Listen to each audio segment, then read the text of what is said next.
Assalamualaikum warahmatullahi wabarakatuh. Shalom, Om Swastiastu, Namo Buddhaya, salam kebajikan buat kita semua dan salam Pancasila. Merdeka, Merdeka, merdeka, merdeka. Luar biasa. Merdeka dan abadi. Ya, di pagi hari ini dengan penuh kebahagiaan dan rasa pencerahan di dalam kehidupan kita insya Allah akan mendapatkan inspirasi dari seorang panutan kita di Bekasi ini. Beliau ini PLT dari wali kota di Bekasi, yang insya Allah kita juga mendukung dan mendoakan bahwa beliau ini bisa menjadi pemimpin di daerah, menjadi pemimpin buat mengayomi masyarakat dan full dalam hal kapasitas melayani masyarakat. Tadi juga kami lihat loh, Bapak izin Pak, saya sebutkan real life-nya dulu Pak, pas saya datang ini rame banget yang datang. Ya, Waduh, tamunya banyak banget. tapi sebelumnya kita kan sudah datang minggu kemarin ya, cuma Iya. karena terlalu banyak tamu Bapak. Oh, iya? Jadi kita sangat mengerti Bapak. Tapi tadi dulu saja, Ya. pas beliau ini tamu-tamu datang keluar, beliau mukanya senyum-senyum tuh. Ya. Di sana juga pada senyum-senyum, Betul. artinya apa? Bahagia. Ya, tadi semboyan beliau tadi loh. Oh iya. Ke kita tadi, Ah. yang penting bahagia ya Pak ya. Jangan lupa bahagia. Nah, Jangan kalau lupa bahagia bahagia. itu Mas Humas, kalau bahagia itu kan Ah. pasti segala sesuatu yang kita kerjakan pasti beres ya Pak. Benar, setuju. Setuju. Ya, perkenalkan dulu, udah pasti pada tahu Ya, semua ya. betul. Bapak Tri, sebutannya Pak, sebutannya santai tuh Pak. Mas Tri aja. Oke, Mas Tri. Mas Tri izin, saya di sini kan kami dari Setia Kita Pancasila.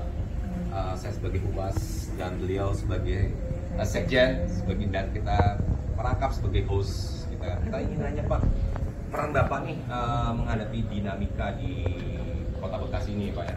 Kan banyak sekali nih elemen-elemen masyarakat di sini dengan berbagai strata pendidikan ya kan, dari tingkat atas dan tingkat bawah. Dan gimana nih Pak, Bapak nih bisa merangkul mereka Pak, ya kan? Dan apalagi kan mereka pasti dengan beda kultur, beda agama dan lain-lain. Bagaimana Bapak bisa mengayomi mereka akhirnya mereka mempunyai satu tujuan untuk memajukan Kota Bekasi Pak? Ya.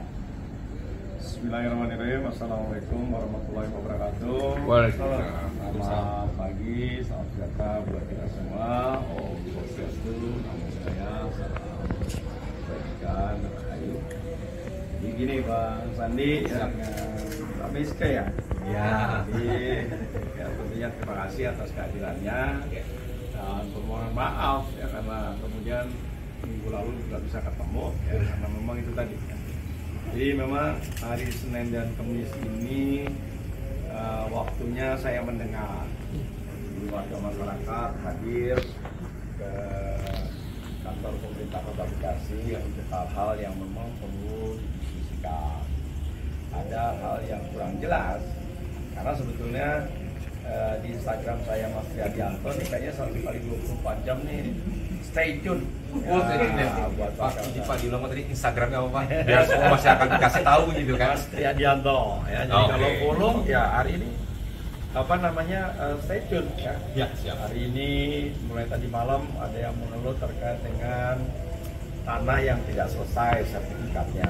Karena tahun 2019 untuk program PTSL pemutihan itu ternyata nggak selesai sampai hari ini.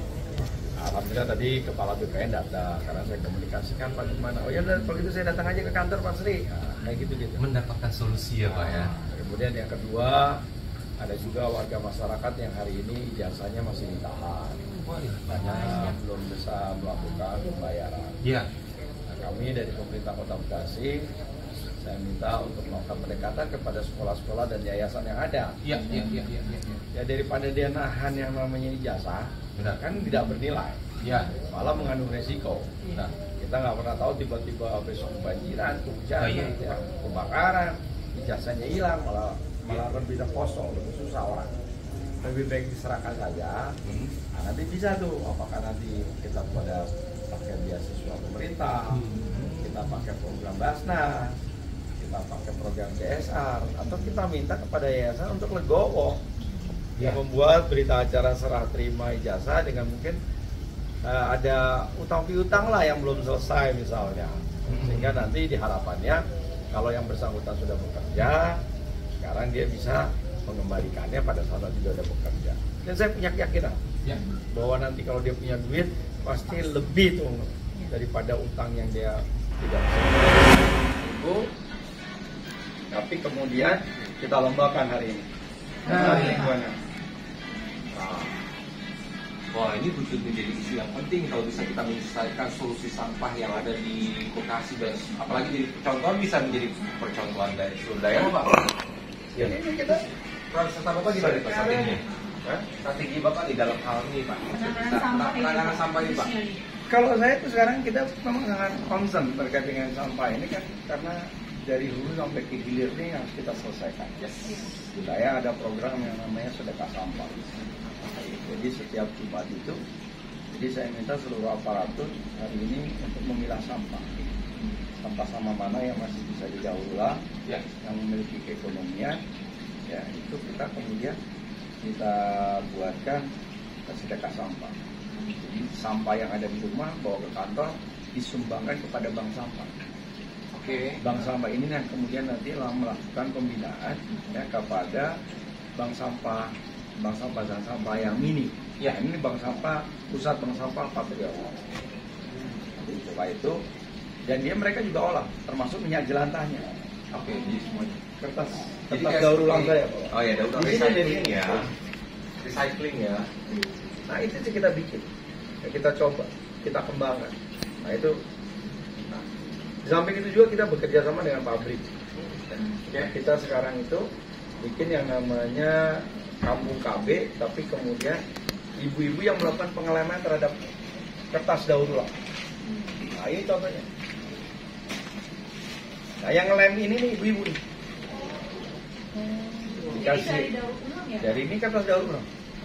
Dan ini sekarang ini udah kita kembangkan lagi, ini udah naik yang teknologi yang berikutnya. Ini udah ada kayak lapisannya kayak nasi padang. Sehingga kalau ini untuk gorengan udah bisa, karena tahan panas.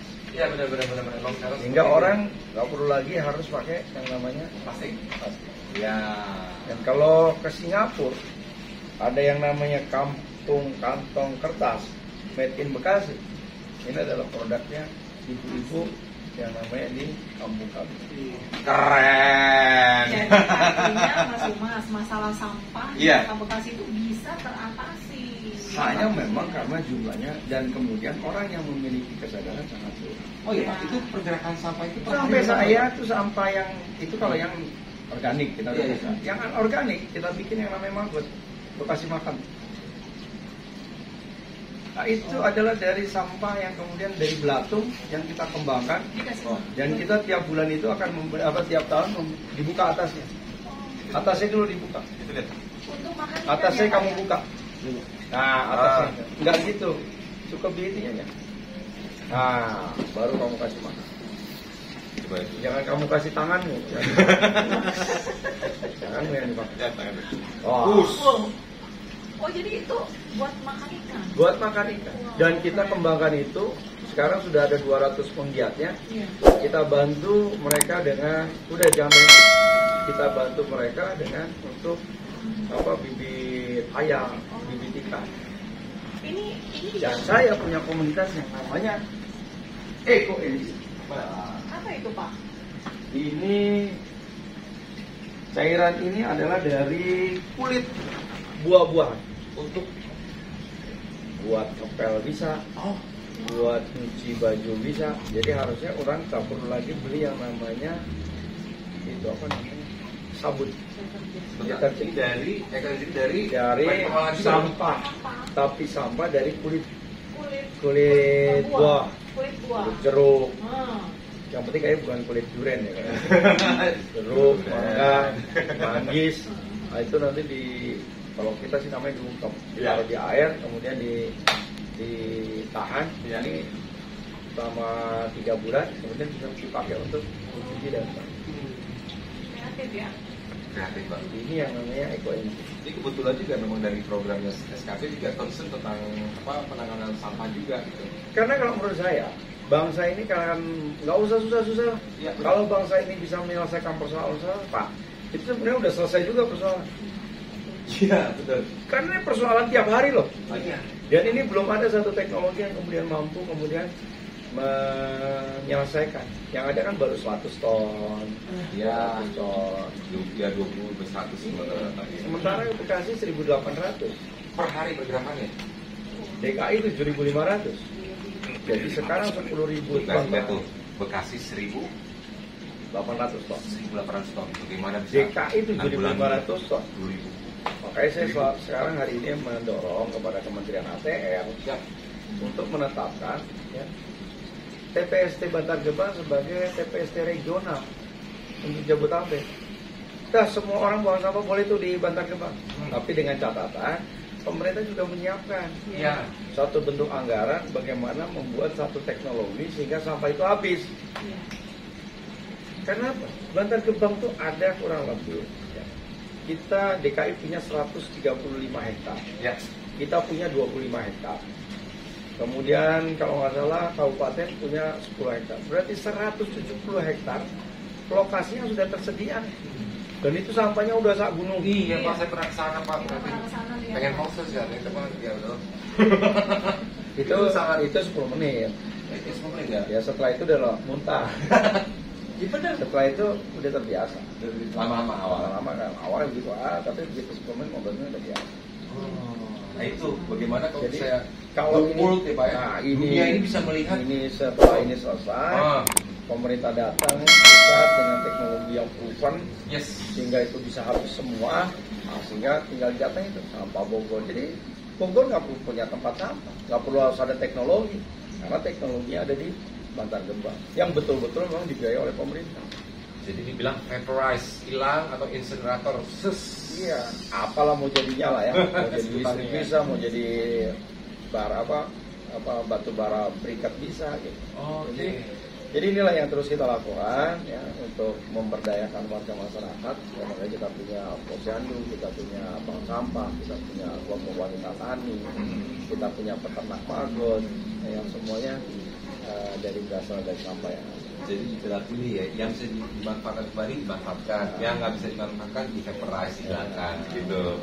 Jadi yang selama ini mungkin dari Bekasi yang dimanfaatkan, tapi yang nggak bermanfaat ya dinampung juga begitu ya. Nah ini solusinya yang harus dilakukan apa? Tadi dibilang ada teknologi yang bisa menghilangkan yang tidak bermanfaat ini, itu dia. Keren. Ya, bisa lihat silakan. Satu lagi nih Pak, ya, karena kamu bapak banyak saya lihat dulu. Satu lagi Pak, kami dari Setia Pancasila nih Pak. Kira-kira nih pesan dan kesan Bapak terhadap kami di hari ini dan sebelumnya kan Bapak juga kalau tidak salah ada dalam grup kami ya Pak ya, dalam grup WhatsApp kami. Kira-kira menurut Bapak kami ke depannya seperti apa Pak? Ya, yang pertama adalah karena di Bekasi kita cukup banyak Pak, sangat banyak Pak. Bahkan kami juga sudah mendirikan UKM di beberapa titik-titik Bekasi Bapak untuk anggota-anggota kami tentunya. Nah, kita minta saran dari Bapak kira-kira apa yang bisa kita kalau menurut saya hari ini kan kita yang diperlukan adalah satu keteladanan, dua konsisten, komitmen, dan yang paling penting adalah kolaborasi. Ya, karena tidak mungkin persoalan bangsa ini begitu kompleks, tidak mungkin bisa diselesaikan sendiri oleh teman-teman setiap kita Pancasila, tidak mungkin bisa diselesaikan oleh pemerintah, tidak mungkin diselesaikan oleh swasta, tapi bagaimana mengkolaborasikan ini menjadi satu proses pembangunan pentahelix yang selalu mengisi, saling membutuhkan, yang pada akhirnya adalah kemudian masyarakat yang menikmati ya, hasil dari hasil kerja barang yang ada. Jadi oleh karena itu saya pikir yuk kita bareng-bareng aja dengan tangan ya, mana yang bisa dilakukan oleh setiap Pancasila, mana yang harus kita support, dan kemudian juga demikian. Pemerintah tentunya sangat mengharap ya, kehadiran dari teman-teman ormas ya, kemudian untuk ikut serta dalam mengisi ya, sebagai subjek dan objek daripada pembangunan ini. Jadi dengan jumlah 2,4 juta ya, yang terdiri dari beragam suku bangsa, literatur yang representasinya yang Bhinneka Tunggal Ika ya Kota Bekasi. Ya ada suku mana yang ada ya semua ada di kita. Agama yang mana semua ada di kita. Makanan yang ada di Bekasi. Kuliner ada di Bekasi apa ya. Jadi saya kira itu. Bagaimana kita bangun kolaborasi yang sudah bagus ini. Bagaimana kita dalam rangka kita memiliki visi yang sama, membumikan Pancasila menjadi sikap dasar hidup dan budaya Indonesia. Pak, kata penutup saya Pak, saya udah nggak bisa ngomong lagi Pak. Kapan segera dilatih Pak untuk pimpin ini Pak? Aduh, daerah ini harus maju Pak, lebih maju lagi. Udah maju ya, tambah maju lagi Pak. Kita support Pak, semua elemen masyarakat, semua organisasi akan mendukung Pak. Gitu Pak. Ya, Bismillah gitu. Ya. Amin. Ya. Oke. Ya. Saya puji. Oke, terima kasih Bapak sudah menerima kami di tempat ini dan kami berharap apa yang sudah Bapak jelaskan ke kami dari Seri Pancasila kami akan berusaha untuk melakukan yang terbaik untuk kota Bekasi juga karena memang anggota kami cukup besar di Sumpah dan kami berharap dari tempat Bapak juga bisa menerima kami, ya kan, dimanapun kami bisa melakukan aktivitas kami supaya tujuan kami, tujuan kota Bekasi ini semua berjalan. Terima kasih Bapak. Oke guys, tadi kita sudah mendengarkan inspirasi pencerahan dari PLT Wali Kota Pak Tri ya, Mas Tri. Dan semoga juga bisa memberikan pencerahan, inspirasi buat kita semua bagaimana kita bisa menanggulangi setiap masalah-masalah kehidupan kita. Dimulai dari seorang contoh pemimpin daerah kita. Saya Sandi Tumiwa Humas Setia Kita Pancasila. Saya Sekjen Setia Kita Pancasila. Jangan lupa bahagia. Semboyan dari Mas Tri. Wallahul muwaffiq ila aqwamit thoriq. Wassalamualaikum warahmatullahi wabarakatuh. Salam Pancasila. Salam Merdeka. Pancasila. Merdeka.